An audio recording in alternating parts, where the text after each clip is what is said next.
Howdy gamers, Old Gamer Guy here. Welcome to another Stellaris Console Edition video. I'm going to try to keep this video somewhat short.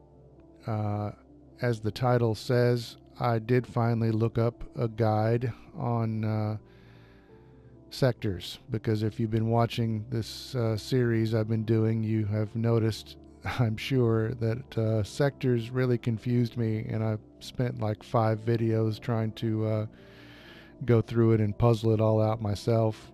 I should have looked up a guide a lot sooner, quite honestly, but I didn't. And I enjoy figuring these things out myself. And the good news is I wasn't really far off.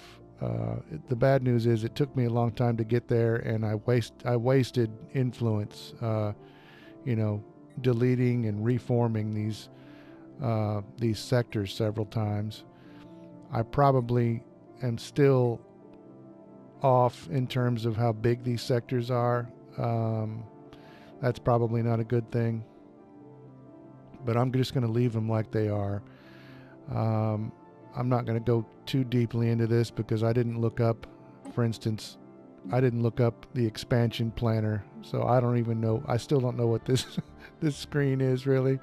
It's probably not as complicated as it looks, but yeah, I haven't gotten into that at all yet. So we're just going to look at our sectors here, and notice there in the upper left-hand corner of the screen, I have a 5 energy credit deficit per month going. So if you look up here where this is under sector contribution, this is basically what you're taxing the sector, like what they're contributing to the home world or the overall empire. And I have it set at 25%. Now if I up this to 50%, you notice that under sector stockpile, I go from having 8 per month added to my sector stockpile to 5 per month. So they lose some there. But my deficit in the upper left hand corner goes from 5 to 2. So let's go ahead and put these both to 50%.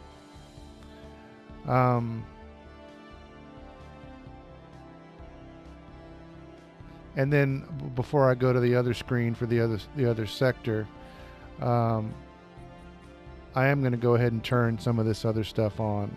Military station. I'm going to let them colonize, although I've seen some indications that doesn't always take place like it's supposed to. I don't know if that'll happen or not. I do want them to respect the tile resources. I do not want them to redevelop buildings that I've already built. So I'm not going to turn that on. And I'm going to turn off build robots, because even though they help with mineral acquisition, they cost energy credits. So I don't want them to build robots.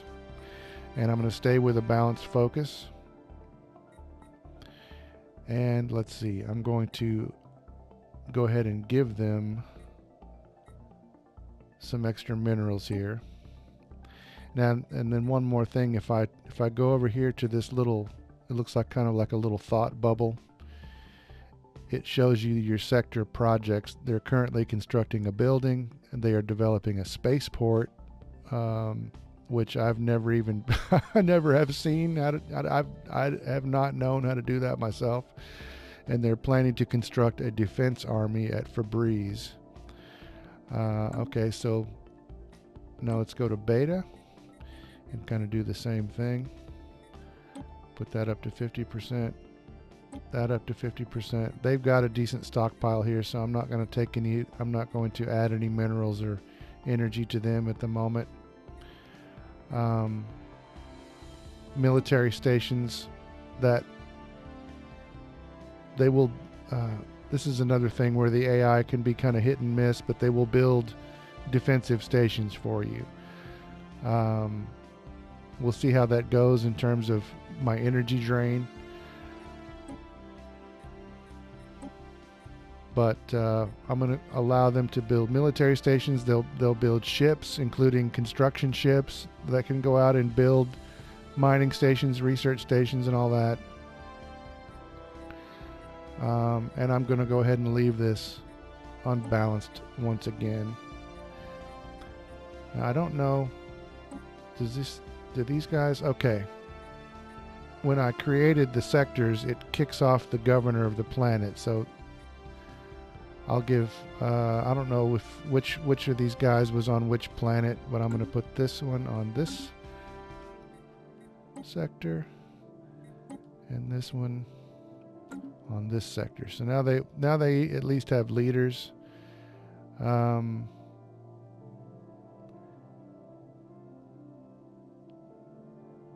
And I'll leave the names like they are. Let's see, I turned off the bottom two settings here, redevelopment and build robots. So it was, as I suspected, it was a fact that I can no longer, have a direct hand in the things that go on any of these planets where I have it set as a sector. But they should clear these by themselves when they have the opportunity, and they should intelligently, like this place has engineering research, so they should build a science lab and then upgrade it to whatever the engineering lab is that gives you extra engineering. That should happen. There should be a power station here eventually. We'll see. We'll see if it works that way. One thing I am curious about, and then I'll go ahead and end the video. I haven't advanced time at all. So there's my construction ship. I wonder if I can still, since this is in a sector here, I bet I can't because those names are all grayed out. I wonder if I can still have him build. Yeah, okay, I can still have them build him build his own mining station there, but supposedly that should happen on its own. So yeah, even though this is in a sector, I can still have control over building a mining station. What about this place? Okay, is that where I just was? Yeah, okay. So I can still do that.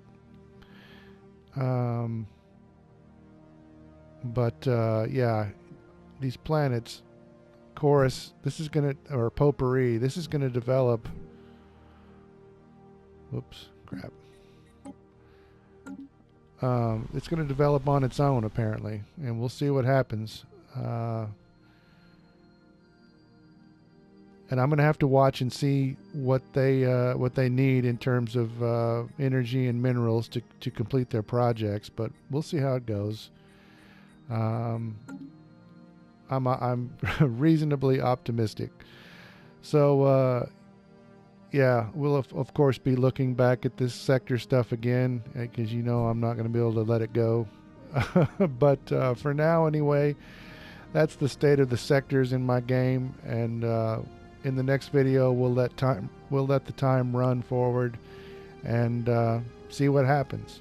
So once again, I apologize for all the meandering about sectors, but it's really quite a confusing thing to be hit with when you're first playing the game and you don't want to look up a guide. So it was a puzzle.